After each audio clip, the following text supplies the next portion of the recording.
Ada tujuan saya nikahnya sama Ratu Kidul tuh masyarakat gara-gara itu. Bangsa Inggris itu bangsa yang sudah dididik rasional sejak dulu. Sehingga undang-undangnya efektif dalam menjaga Inggris. Amerika, undang-undangnya efektif dalam menjaga Amerika. Jepang juga sama. Indonesia itu undang-undangnya tidak efektif, tidak sakral. Karena tidak pernah konsisten dilaksanakan dan berubah-ubah dalam setiap waktu. Halo, Assalamualaikum warahmatullahi wabarakatuh. Kembali lagi di channel Blog Blogpon. Terima kasih sudah mampir di video ini. Semoga sahabat selalu sehat dan selalu dalam lindungan Allah Subhanahu wa Ta'ala. Amin ya Allah ya Rabbal alamin. Oke, di video kali ini kita akan membahas videonya diskusi di channelnya Akbar Faisal tentang Kang Deddy Mulyadi ya, yang kemarin hasil dari Pilkada Jawa Barat dia menang telak, suaranya hampir 60%. Itu merupakan sejarah lah, karena jarang di Jawa Barat itu menang telak sampai 60% sekian, sangat mengagumkan. Nah, di podcastnya Akbar Faisal ini dia bilang bahwa Sunda wiwitan telak di Jawa Barat. Nah, penasaran apa sih yang diobrolkan dengan Kang Deddy Mulyadi ini? Yuk kita tonton videonya. harapan baru kepada orang-orang baru yang diberikan kepada personel tertentu sebagai pemenang pilkada. Juga di sebuah daerah yang penduduknya besar sekali, Jawa Barat. Gubernur terpilih, Deddy Mulyadi. Kang, Ya, thank you ya. sami-sami. Dan selamat. Ya, terima kasih. Aduh. Tapi kan begini, aku kan mengikuti perkembangannya Anda itu. Banyak yang agak melawan mainstream ya, Ya, cara berkampanye. Coba tampilkan sesuatu. Ini gaya kebayan gitu. Ini apa sih peristiwanya nih? oh ini Agustusan. Oke. Ya, ini Agustusan bareng warga ada Panjat Pinang. Nah, kalau Panjat Pinang ini kan tradisinya pejabat, anggota DPR. Ini saya masih anggota DPR loh. Oh, bukan karena gubernur ya? Bukan, ini masih anggota DPR ini. Masih anggota DPR, ini cerita 2 tahun yang lalu. Jadi saya masih anggota DPR RI. Kan biasanya kalau Agustusan itu rakyat tuh main rebutan. Oke. Ya kan? Main rebutan, hadiahnya di atasnya itu biasanya kan minuman. Oke. Panjat Pinang lah. Makanan, gitu Panjat Pinang ya, orang Sunda bilang main rebutan. Saya diganti hadiahnya tuh di atasnya tuh celana dalam, BH, gitu kan. Kan yang di kita ini hal-hal yang dianggap sensitif dan tabu. Oh, Tapi oke. jujur, tapi aslinya orang menyukai. Kan kita ini bohong-bohongan terus hidup ini. Oh, oke. Iya kan? Ya kan kita ini kalau lihat CD orang seolah-olah sesuatu yang melanggar norma. Kemudian lihat BH sesuatu yang melanggar norma. Padahal kita pribadi- Padahalnya sudahlah laki-laki itu secara umum menyukai banget gitu loh. Cuman di kita ini selalu hidupnya berpura-pura. Apa problem dengan celana dalam coba? Apa problemnya dengan BH? Kan gak ada problem apa-apa. Kecuali kemudian isinya celana dalam itu dibeber di pinggir jalan secara norak. Iya, Itulah nggak kan cerita. nggak ada problem. Ini kan Iya. pembungkusnya aja. Iya. Pembungkusnya kemudian saya itu kan ngapain sih kita harus nontonin orang bikin susah? Kali-kali kita susah dong. Sekali-kali bahasa saya gini loh. Sekali-kali kita menghibur warga. Maka saya waktu itu memutuskan ikut main rebutan Panjat Pinang. Dan saya ikut tuh pakai baju perempuan, pakai BH dan celana dalamnya disimpan di kepala. Tapi gini Kang, ini Jawa Barat loh. Ha-ha. Ini bukan sesuatu apa ya. Harus kita hati-hati dengan itu. Pada saat Anda berkampanye sebelum pilkada ini, ditimbang-timbang nggak seperti ini? Oh, sebanyak teman saya yang negur. Dad ngapain gini-ginian? Ini sensitif. Nanti bagaimana kalau di fotonya disebar-sebar, kamu dianggap penyuka sesama jenis. Loh, saya bilang dari mana dasarnya? Nah, kemudian saya tahu betul loh psikologi orang Jawa Barat. Oke. Orang Jawa Barat itu orangnya ngomong sapokna ngadek sacelekna. Artinya apa? Jadi kalau cerita orang Jawa Barat itu yang ngomong apa yang ada di pikiran diomongin. Nah, kemudian orang Jawa Barat tuh seneng humor. Kemudian hidupnya itu tidak bertata krama kayak di tempat lain. Maksudnya tidak bertata krama itu tidak ada sikap-sikap yang feodalistik. Karena orang Jawa Barat itu dari sistem nilainya dari dulunya adalah orang yang memiliki kesetaraan. Jadi kalaupun ada tingkatan bahasa, ada tingkatan sikap, itu kan terjadi di priangan. Tapi kan kalau di Sunda asalnya, di Sunda Kulon saya nyebutnya ya, itu Jawa Barat sama Banten sebenarnya sekarang tuh ya Bogor, Lebak gitu kan, Pandeglang, kan asal muasalnya dari situ. Itu kan orang setara, pimpinan, bawahan, lu setara aja. Makanya disebutnya Pajajaran.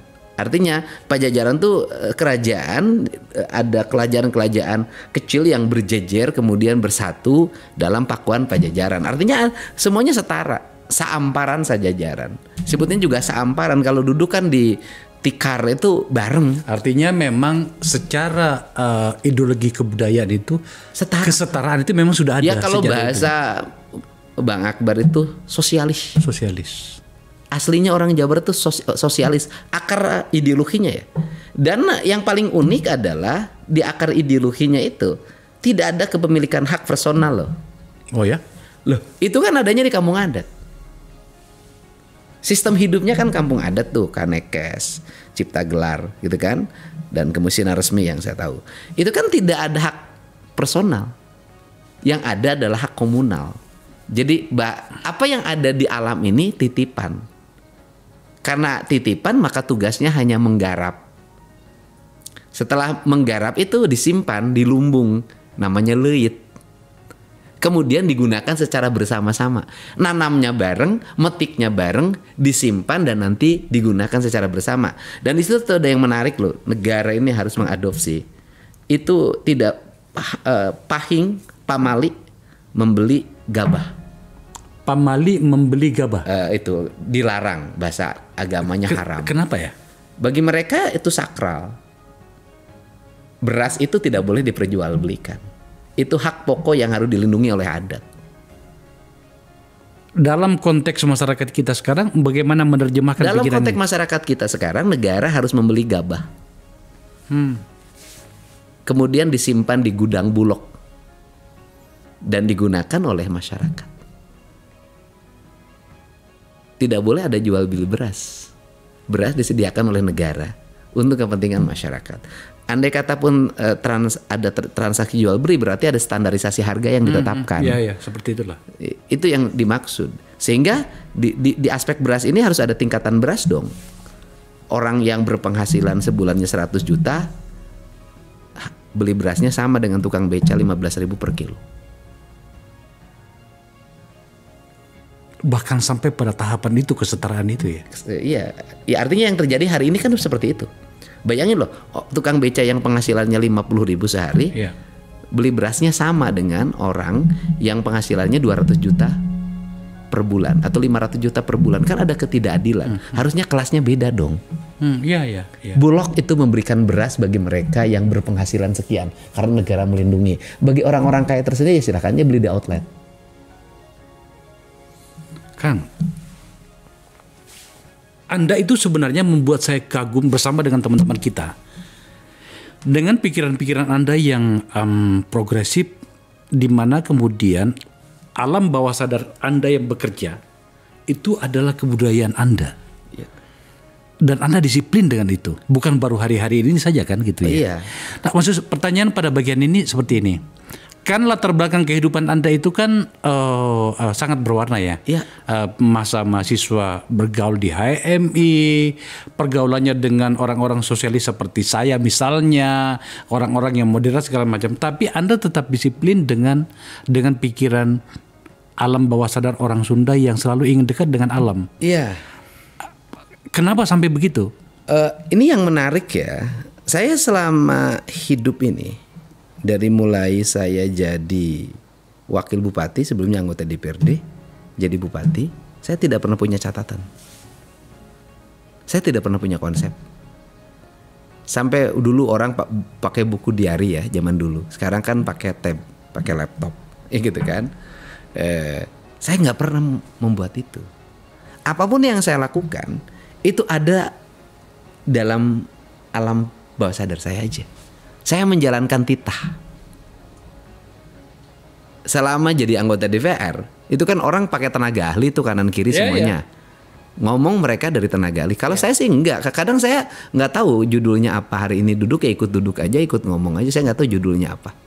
Saya kalau mengisi acara, ngisi seminar, ngisi simposium, ngisi diskusi atau pidato di berbagai tempat, bahkan di acara-acara resmi DPR waktu jadi bupati, saya itu kadang langsung masuk gedung DPR, hari ini sidang apa ya? Oh sidang ini Pak, ya udah nanti kita bicara. Saya bicara aja langsung. Itu sebuah keistimewaan, tetapi lagi-lagi kan Anda pejabat publik ini ya, kan. Betul. Yang saya sampaikan tadi itu adalah Anda begitu disiplin dengan alam bawah sadar Anda. Iya. Dan itu diterjemahkan dalam berbagai langkah-langkah Anda. Nah, sikap saya tidak bawa catatan itu adalah bagian kedisiplinan saya ke alam bawah sadar. Saya dialog dengan Bang Akbar hari ini. Kalau saya bawa catatan dari rumah atau sebelumnya dengan Bang Akbar janjian yang ditanya ini jawab ini, saya sudah membatasi semesta bersama saya. Tapi kalau saya duduk Bang Akbar sok ngomong apa, saya jawab apa. Berarti kan saya membiarkan diri saya masuk dalam kesemestaan. Artinya dalam diri kita kan ada medan magnet yang masuk ke arah pusat magnet, ya kan? Pusat magnet itu berinteraksi kan dalam setiap waktu, sehingga menjadi satu ageman, satu lingkaran kita ini ada energi kan. Nah energi itu yang akan tumbuh. Kenapa Bang Akbar dengan saya nyambung? Karena energinya sama. Enggak khawatir ada bias di dalamnya? Ya resiko. Kan bias itu resiko yang sering menimbulkan kontroversi itu. Menjadi demo, menjadi kebencian orang. Kan nggak ada problem. Karena di balik demo, di balik kebencian itu bisa jadi ada hikmah besar. Bukankah perahu itu bisa berlayar karena ada arus yang mendorongnya? Ada angin yang meniupnya. Saya menyadari betul, kadang saya sedih terhadap diri saya. Saya bilang, saya sih sekarang dewasa ya, umur saya udah 53. Bayangin, saya mendapat tekanan-tekanan hidup karena saya harus masuk mengikuti alam bawah sadar yang menuntun saya itu. Kemudian berhadapan dengan realitas publik yang sangat sensitif terhadap isu agama. Kemudian kan kebayangkan anak umur 30 tahun digebukin tiap hari. Saya kadang-kadang malah menangis. Saya bilang, kenapa sih aku ini capek kayak gini terus? Tapi ya gimana kan, kita harus jalanin. Kita akan bicara pada bagian-bagian setelah ini menyangkut soal realitas politik Anda yang kemudian ternyata hari ini mendapatkan kepercayaan dari masyarakat pada pilkada yang baru berakhir ini. Tapi saya mengatakan begini, antara alam bawah sadar Anda sebagai seorang manusia budaya yang dekat dengan alam dengan posisi Anda sebagai pejabat publik, itu kan tidak mudah, Kang. Oh, itu kebetulan begini. Jadi saya ini masuk dalam realitas hidup.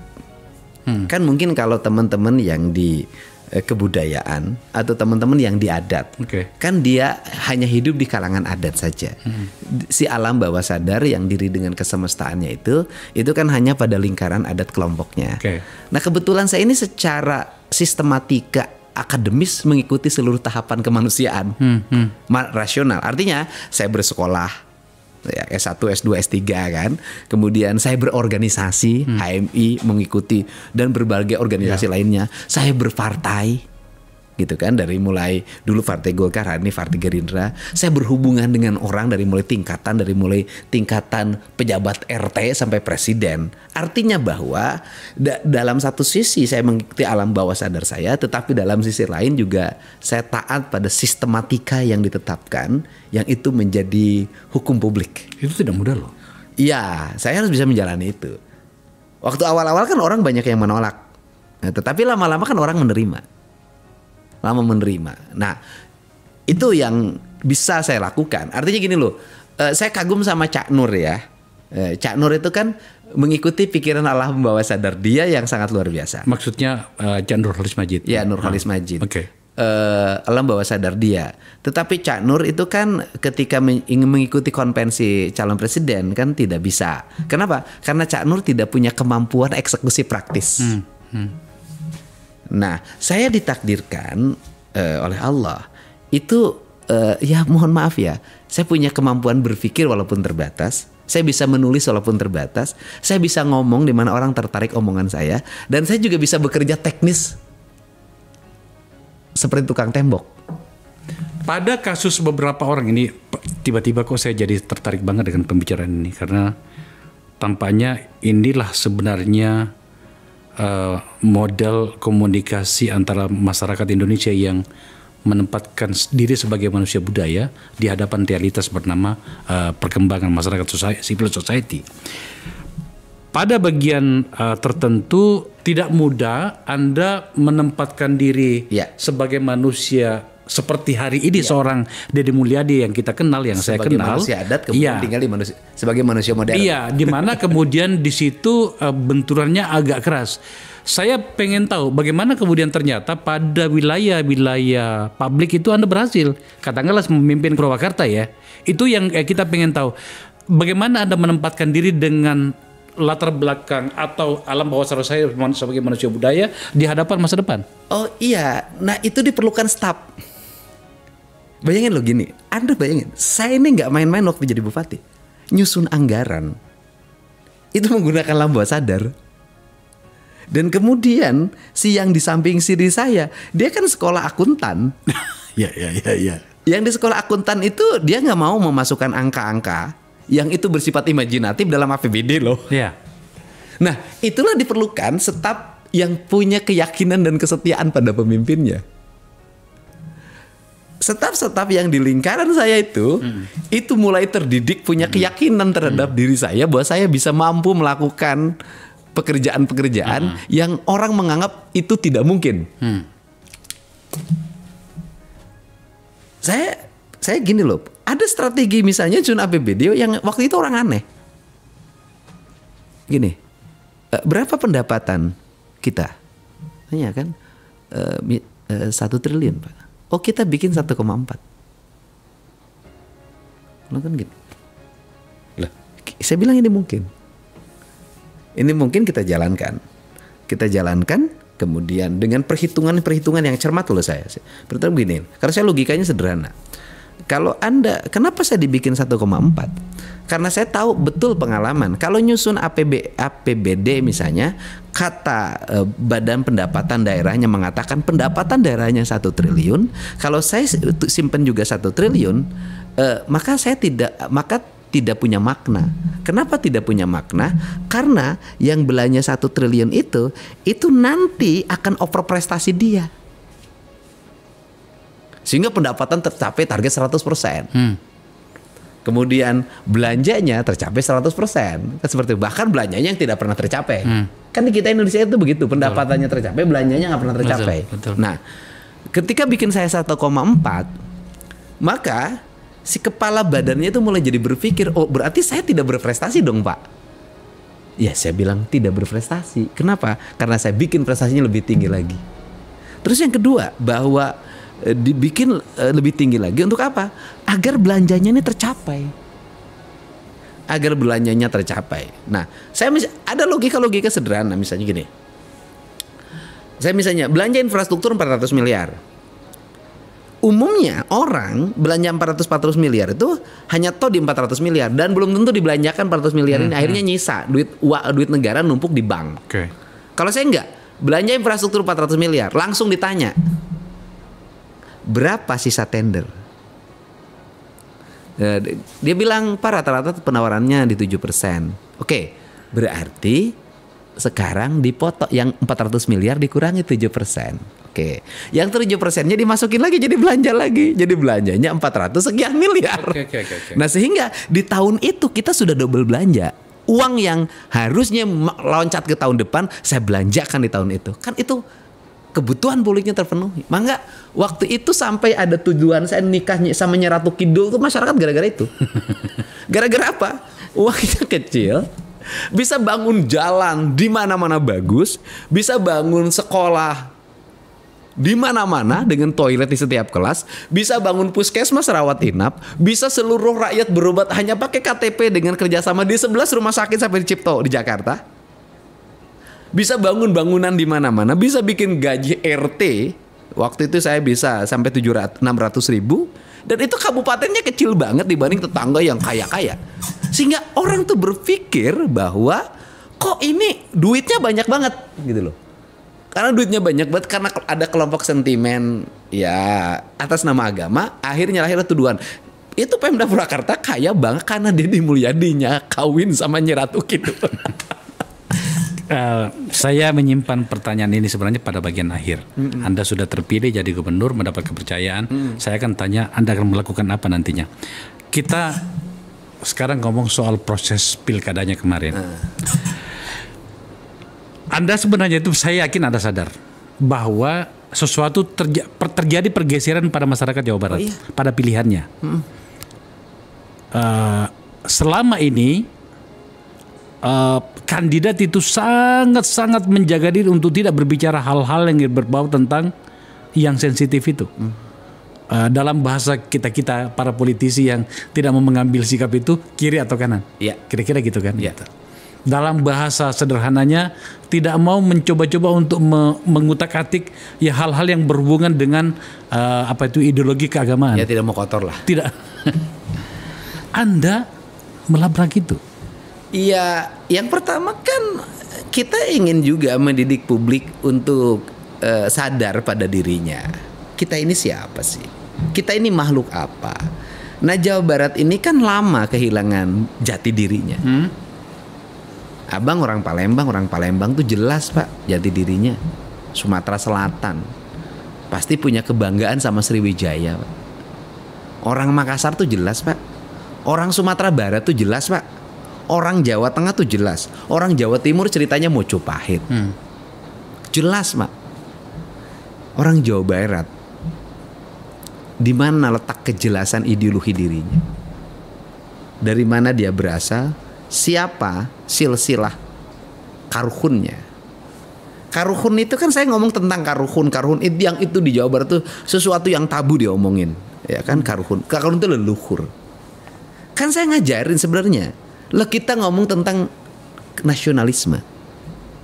Kita ngomong tentang nasionalisme. Nasionalisme kita menjadi semu menjadi formalisme upacara.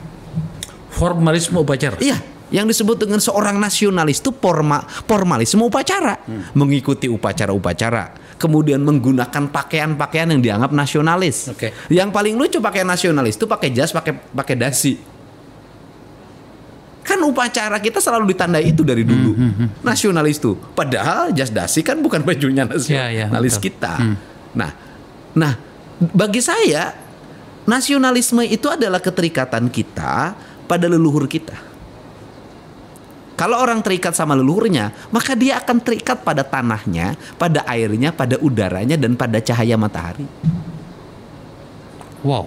Bagi orang adat, itu kan itu yang disebut papat kalima pancer ya di Sunda kan, yaitu kan tanahnya itu hitam warnanya, airnya warnanya putih, udaranya berwarna kuning, api itu warnanya merah.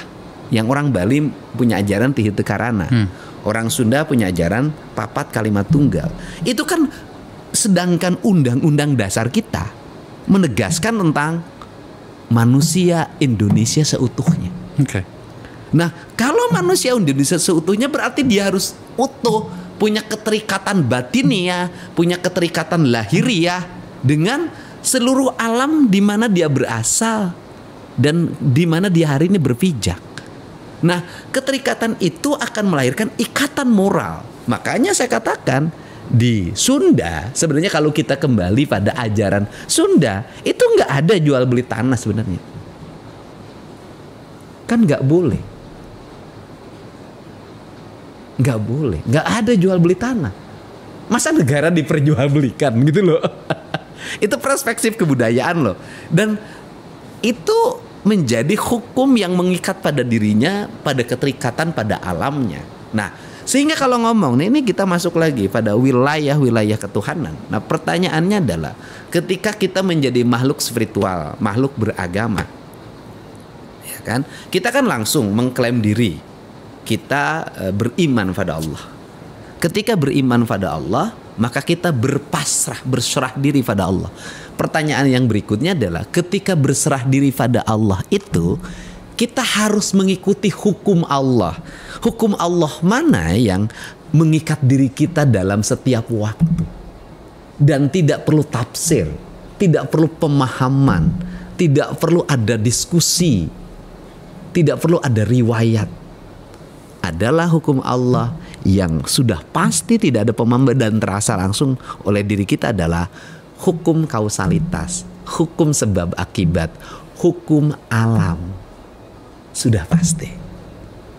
Nah, sehingga secara spiritual kita berserah pada Allah, tetapi secara material kita berserah mengikuti aturan alam yang sudah pasti. Saya tuh terhenyak loh Anda menjelaskan seperti ini. Sudah pasti.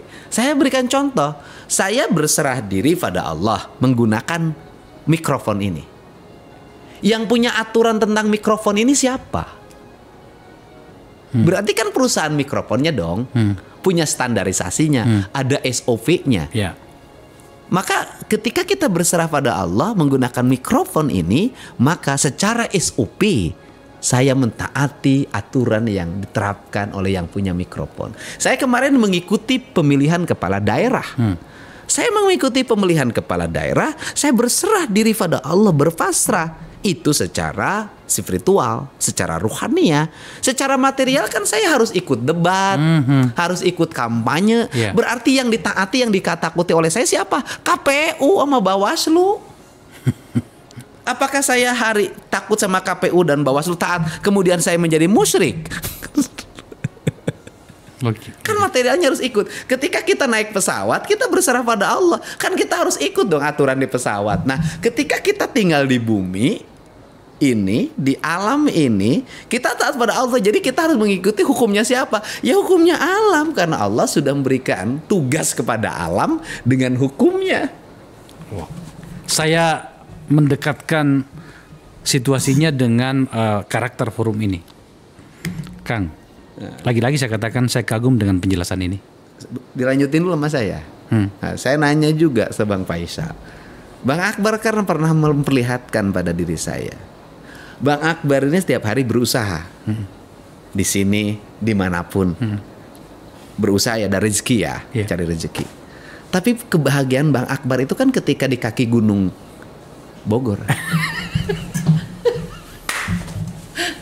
Kena kita. Saya betul-betul berbahagia di sana. Artinya bahwa manusia itu bahagia yang sejatinya ketika dia bersatu dekat dengan seluruh semesta. Orang yang banyak duit itu pergi ke gunung, Pak, pergi ke laut. Ini kan problem kita. Orang banyak duit itu pasti pergi ke gunung, pergi ke laut, pergi ke hutan. Problemnya adalah orang yang banyak duit itu merusak gunung, merusak laut, merusak hutan. Kan kacau. Bro, kena kita nih, bro. Saya tidak bisa membantah itu. Karena saya punya tempat di kaki gunung. Saya selalu merasa terpanggil kembali ke sana. Oke, kita kembali ke laptop, kan? Sekarang saya harus mengatakan lagi bahwa saya ingin mendekatkan kembali dengan karakter forum ini. Ya. Kang, Anda sudah memenangkan pertarungan, tetapi Anda sadar nggak bahwa Anda mengubah karakter pilihan masyarakat Jawa Barat? Ya. Hampir berapa pemilu sejak reformasi itu tidak ada satu orang pun kandidat yang memenangkan pertarungan dan mengambil isu-isu atau sensitif pilihan-pilihan bahasa seperti Anda yang menyentuh area sensitif. Iya. Dalam bahasa sederhananya adalah Anda dengan berani melawan arus utama pikiran sebagian masyarakat Jawa Barat yang ternyata dominan di mana Anda menawarkan banyak pikiran tentang wiwitan dan segala macam. Kenapa Anda begitu berani? Iya, wiwitan itu kan hal dianggap tabu loh kita. Padahal wiwitan itu kan sistem kebudayaan yang mengatur lingkup masyarakat di tanah Sunda agar dia menata dirinya selaras dengan alamnya. Itu kan kalau di Bali kayak ajaran Rihito Karana itu kan. Sebenarnya itu. Jadi bukan agama gitu loh. Itu sistem nilai, sistem adat sama dengan orang Sumatera Barat. Kan punya juga sistem nilai adatnya kan. Itu kan sistem nilai adat orang Sunda. Yang mengatur hubungan diri orang Sunda, Ki Sunda dengan alamnya, dengan Sunan Ambunya, kalau gitu loh. Nah selama ini orang sensitif takut banget disebut itu. Nah, pertanyaannya adalah kalau di tanah Sunda itu tidak dihidupkan sistem nilai, ajaran kebudayaan yang mengikat antara manusia Sunda dengan alam Sundanya, pertanyaan saya, mau menggunakan hukum apa? Kenapa? Karena buktinya hukum-hukum positif yang berkembang hari ini dalam bentuk undang-undang lingkungan hidup, gitu kan? Kemudian tata ruang, kan undang-undang konservasi, kan tidak memiliki efektivitas yang memadai. Nah, ini yang lagi saya sadarin terhadap orang Indonesia. Kenapa? Bangsa Inggris itu bangsa yang sudah dididik rasional sejak dulu. Sehingga undang-undangnya efektif dalam menjaga Inggris. Amerika undang-undangnya efektif dalam menjaga Amerika. Jepang juga sama. Indonesia itu undang-undangnya tidak efektif, tidak sakral. Karena tidak pernah konsisten dilaksanakan dan berubah-ubah dalam setiap waktu. Dibangunnya tidak didasarkan pada nalar ideologi diri kita siapa. Karena pikiran yang disusun ketika masuk di DPR itu kan mazhabnya jadi dicampur. Di DPR ada kelompok misalnya yang taruh misalnya dia yang kanan. Di DPR ada kelompok yang kiri. Di DPR ada kelompok yang tengah. Bayangin loh, sebuah undang-undang dicampurin pikiran kanan, kiri, tengah, apa yang terjadi. Betul. Sedangkan jati diri kita ini siapa? Kang, sejak kapan sih sebenarnya kemudian masyarakat politik Jawa Barat itu kemudian, saya mohon maaf menggunakan kata, terjebak pada situasional seperti itu? Ya sejak mulai struktur pemerintah itu terbangun yang memisahkan manusia Sunda itu dengan lingkungannya. Dan itu kan akibat keterjajahan orang Sunda. Kan orang Sunda, kan kerajaan Sunda itu bubar karena hegemoni politik baru.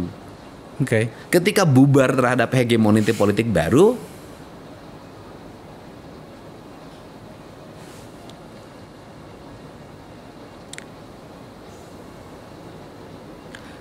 maka orang Sunda itu kehilangan dirinya. Karena kehilangan dirinya, kehilangan pemimpinnya. Karena kehilangan pemimpinnya, maka dia itu menjadi sebuah kelompok orang yang sudah tidak memiliki lagi mengetahui dirinya itu siapa. Maka dia mengikuti arus apapun yang datang. Karena mengikuti arus apapun yang datang, sehingga dia terhegemoni. Itu yang terjadi. Karena dia terhegemoni, maka wilayah-wilayahnya menjadi punya karakter-karakter baru. Dan karakter-karakter baru ini juga tidak punya karakter. Saya kok melihat sikap Anda yang telah menjadi seperti ideologi Dede Mulyadi ini, saya bacanya kok sudah menjadi seperti perlawanan ya? Iya, harus dilakukan perlawanan. Perlawanannya adalah perlawanan kultural. Itu dia. Artinya bahwa harus ada kesadaran tentang jati diri. Dan ini bukan saya hanya kesadaran kita sebagai jati diri, Pak. sebagai jati diri orang Sunda, ini kan harus jati diri Indonesia secara keseluruhan. Kan kita jati diri Indonesia ini kan kita tinggal di tanah air Indonesia. Ketika kita tinggal di tanah air Indonesia, di tanah Sunda, ya kita punya kewajiban untuk menjaga tanahnya, menjaga airnya, menjaga udaranya, menjaga sinar mataharinya agar dia tetap utuh. Bangunan masa depan apa yang kita tawarkan bagi anak-anak kita ke depan? Sedangkan apa? Sedangkan kita ini sudah ditakdirkan oleh Tuhan itu tinggal di sebuah alam yang subur. Kang Deddy, sambil Anda berbicara seperti ini, saya kok melihat tampaknya Anda akan melakukan banyak hal selama pemerintahan Anda di Jawa Barat. Oh iya, saya akan membentuk karakter. Saya akan membentuk karakter, artinya bahwa misalnya begini kan, orang harus lihat konkret. Kalau bicara kebudayaan, maka ada 2 karakter yang muncul di Indonesia yang hari ini nampak ya, dan itu menjadi destinasi. Kalau saya tidak ngomong destinasi, ada Bali, ada Jogja. Oke. Kan jelas tuh. Saya pengen dong, kalau kita bicara Sumatera Barat, jelas juga kebudayaannya. Ketika orang Medan lihat Medan, jelas kebudayaannya. Saya ingin dong orang Jawa Barat juga jelas kebudayaannya. Jadi ketika dibilang Jawa Barat itu tanah asal muasalnya Sunda, nanti harus jelas rumah Sunda yang mana, pagar Sunda yang mana, bangunan Sunda yang mana, penataan air Sunda yang mana, sistem pertanian Sunda yang mana, sistem peternakan Sunda yang mana, sistem pendidikan Sunda yang mana. Dan itu menjadi bangunan kebudayaan. Dan bangunan kebudayaan itu akan melahirkan kemakmuran.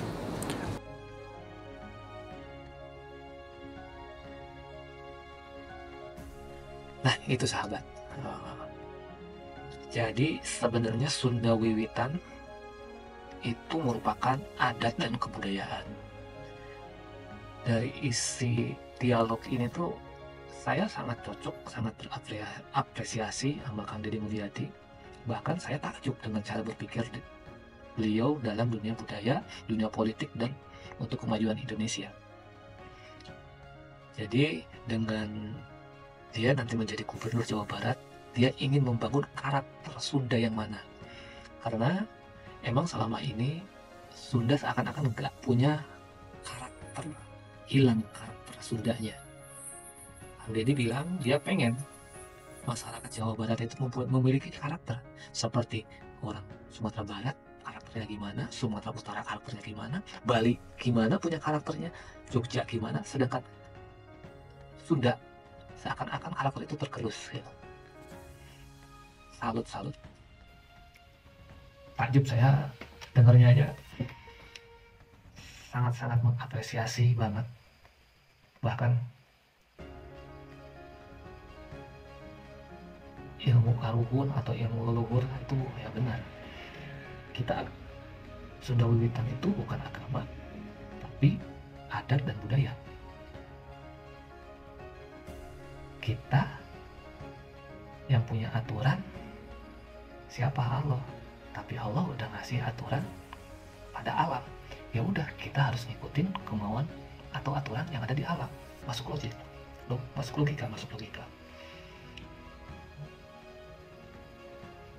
Bahkan lucu juga, dulu selentingan ada kabar bahwa Kang Deddy Mulyadi itu orangnya selalu nyimpan dari agama katanya.